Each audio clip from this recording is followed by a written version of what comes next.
सभी मुश्किलों को पार करते हुए जीवन में आगे बढ़ते हुए इस wonderful human being Vivek Joshi के साथ आज हम जुड़े हुए हैं, जिनकी कहानी वो born with 100% cerebral palsy. Doctors declared कि आप फिजिकली और इंटेलेक्चुअली दिव्यांग हैं, आप कुछ कर नहीं पाएंगे लाइफ में, और आज आप दूसरों के लिए एक सोर्स ऑफ इंस्पिरेशन है, मेरे लिए एक सोर्स ऑफ इंस्पिरेशन है। It's wonderful to be here. बड़ी अच्छी अभी तक बातचीत होती रही।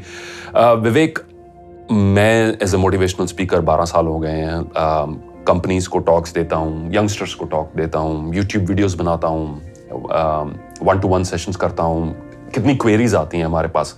एक अक्सर एक चीज़, एक कॉमन थीम रहता है, उसके ऊपर आपके व्यूज़ जानना चाहता हूँ।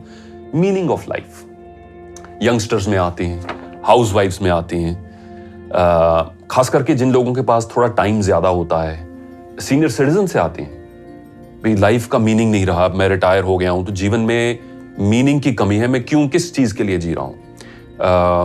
ये थीम बड़ा कॉमन है, और आपने तो एक ऐसी लाइफ आप जी रहे हैं जिसमें संघर्ष है डे टू डे बेसिस पर, छोटी छोटी चीजों के लिए, जिसमें पूरी फैमिली की इन्वॉल्वमेंट है, डिवोशन है, और आपने इन सब चैलेंजेस के बावजूद इतनी अचीवमेंट्स की लिस्ट हासिल की है। 3 presidents of India have acknowledged your contributions to society, have acknowledged your education. That is a great achievement. Share करेंगे इसके ऊपर, बोलना चाहेंगे मीनिंग ऑफ लाइफ?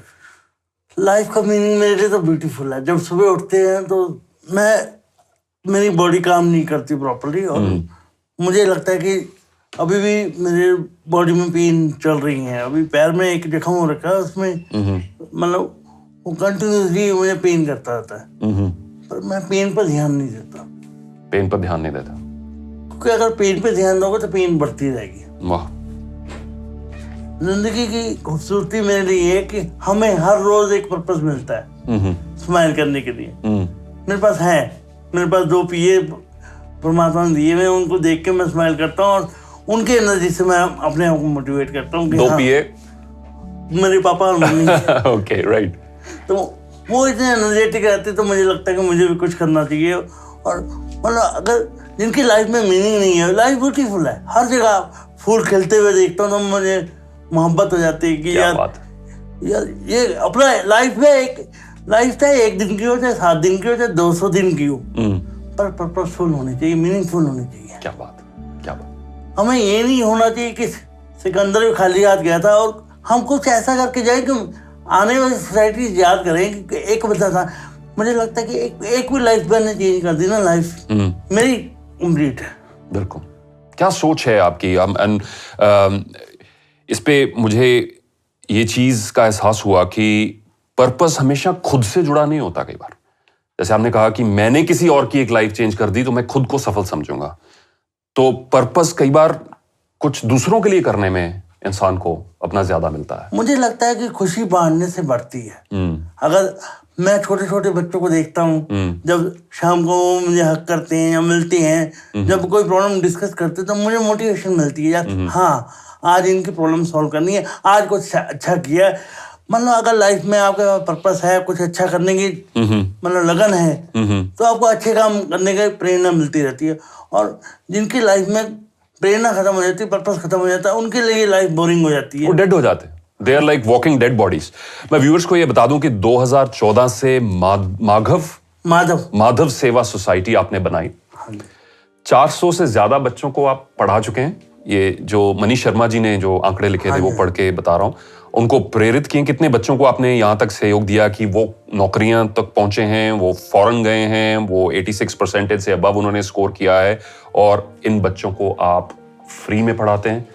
अपने घर के आसपास रहने वालों के ये 2 बच्चे आते हैं आपके पास, so that is giving you a sense of meaning and purpose in life.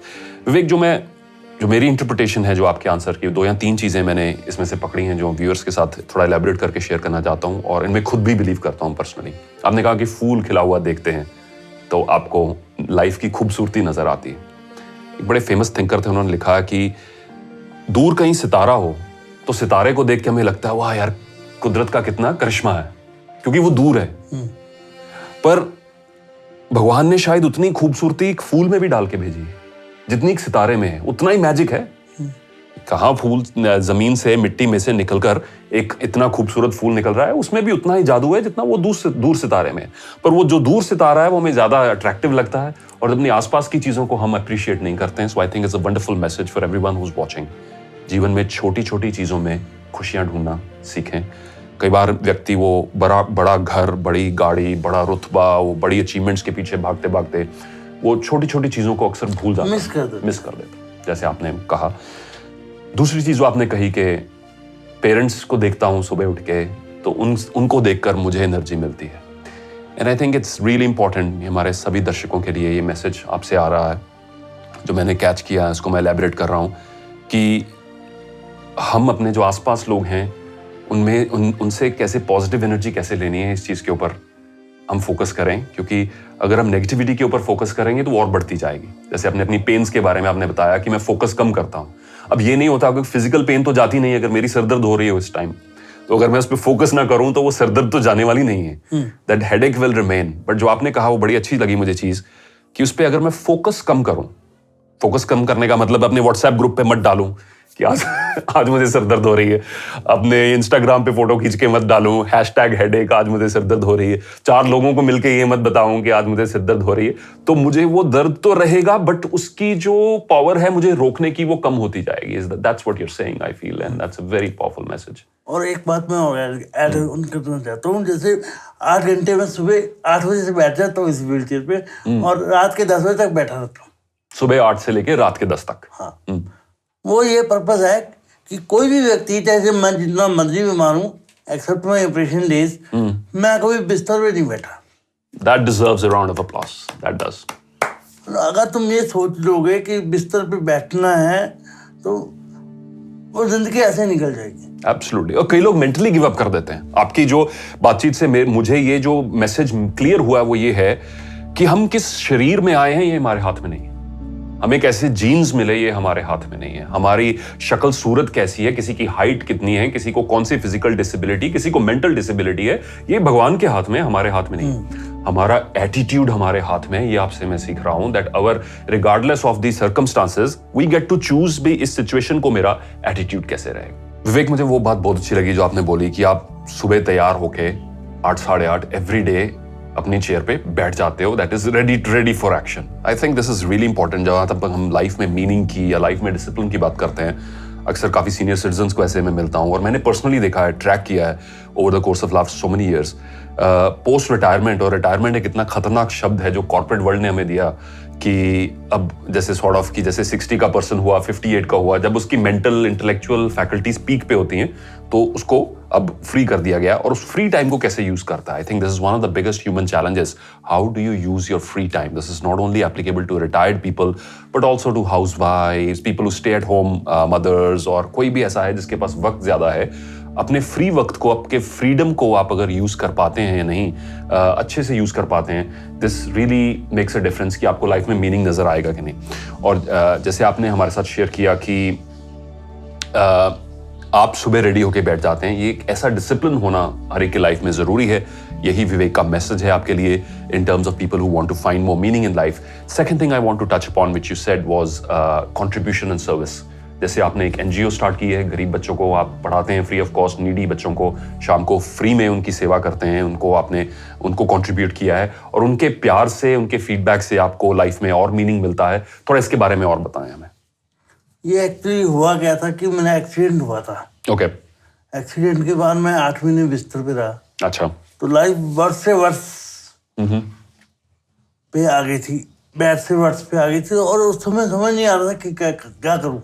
8 महीने बिस्तर पे एक्सीडेंट के जो भी चोट लगी उसके कारण फ्रैक्चर रिब्स फ्रैक्चर हो गई थी। तो सांस लेने में दिक्कत थी, बाकी दवाइयां असर नहीं कर रही थी बिकॉज माई सेरेब्रल पॉल्सी में ये कोई टेस्ट होते हैं। उसके बाद पता लगा था कि विटामिन डी और B6 की कमी होने की वजह से दवाइयां कोई असर नहीं कर रही। बोन्स भी उसके कारण बहुत स्लो प्रोसेस में रिकवरी होती है मेरी। राइट। तो that must have been very tough. वो काफी टफ पीरियड रहा होगा। 8 महीने का वो पीरियड तो मेरे लिए मतलब वो था कि उस समय मैं कहता था कि यार लाइफ खत्म हो जाए तो बढ़िया है। कितने साल पहले की बात है ये? 2014 से पहले की बात है। 2013 में मेरा जुडिशरी के एग्जाम के लिए तैयारी कर रहा था, तो उस समय ये मिशन मेरा नहीं था। उस समय तो वैसे मैं बस लॉ के बच्चों को ट्यूशन देने आता था। यही मैंने मकान इसलिए लिया था कि यहाँ मैं लॉ के बच्चों को ट्यूशन दूंगा, यहाँ यूनिवर्सिटी है बैक साइड पे, तो वहाँ बच्चों को पढ़ाऊंगा और मेरा पैशन था पढ़ाना। तो जब 8 महीने बिस्तर पर रहा तो मुझे लगा मीनिंगफुल नहीं है यार बिस्तर पे बैठना।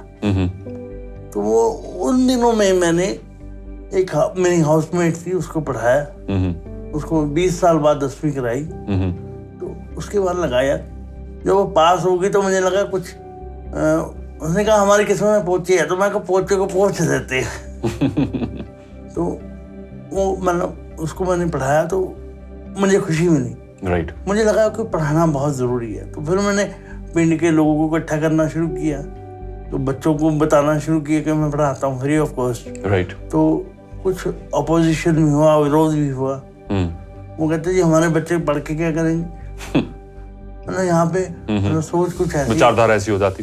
बट आपको एक आशा की किरण नजर आई। You got hope and optimism by serving others in your darkest hour. वो जो तो 8 महीने का वो पीरियड ऐसे निकल गया कि मुझे पता ही नहीं लगा कि मुझे प्रॉब्लम है। राइट। यहाँ रिप्स में वो मैं बेल्ट बांध के चलता था और मतलब तब उठना बैठना में मुश्किल था, पर मैं पढ़ाना शुरू कर दिया उन दिनों में भी, लेट के बच्चों को पढ़ाना। और उस समय मोटिवेशन मिलनी शुरू हुई यार पढ़ा के कुछ और गेन कर सकते हैं हम।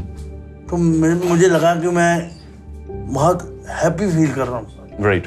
राइट। और इसलिए मैंने ये काम शुरू कर दिया और 2014 के बाद तो मैंने रेगुलरली ये काम शुरू कर दिया। So, जो आप एसेंशियली जो इफेक्टिवली आप कह रहे हैं वो ये है कि आपका जो लाइफ का एक तरीके से सबसे टफेस्ट फेज था वो उस एक्सीडेंट के बाद जो आप कंप्लीटली बेड रिडन हो गए, मल्टीपल फ्रैक्चर्स, रिब्स में भी फ्रैक्चर्स था, बट उस डार्केस्ट फेज में उसके बाद उसमें से निकलने के लिए दूसरों को सर्व करने में आपको खुद को एक मीनिंग मिला।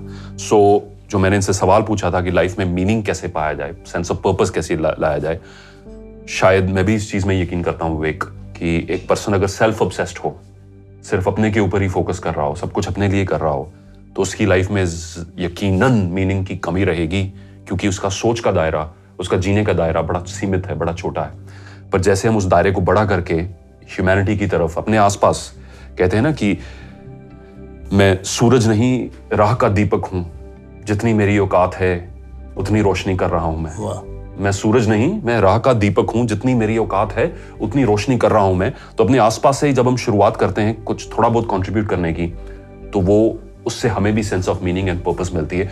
और जो आपने बात कही, ये कितने जो साइकोलॉजी के रिसर्चर्स हैं, वर्ल्ड के टॉप थिंकर्स हैं, उनकी भी विचारधारा यही है कि the meaning to life comes not from focusing on yourself but by focusing and serving other people. जो आप कर रहे हैं अपनी एनजीओ के द्वारा, आप दूसरों को, अंडर प्रिविलेज बच्चों को पढ़ा रहे हैं, उससे आपके लाइफ को मीनिंग मिला। और यही मैसेज व्यूअर्स को भी है, if you are experiencing a lack of meaning and purpose in your life, find out a small way, a convenient way, जो आपकी विसिनिटी में हो, आपके आसपास ही हो, जिससे आप किसी और की लाइफ को टच कर सकें। And as is clear from Vivek's example, as is clear from my own life experience, that you will find a sense of meaning and purpose in your life. Thank you for watching so far. We'll be back shortly with next questions with Vivek Joshi.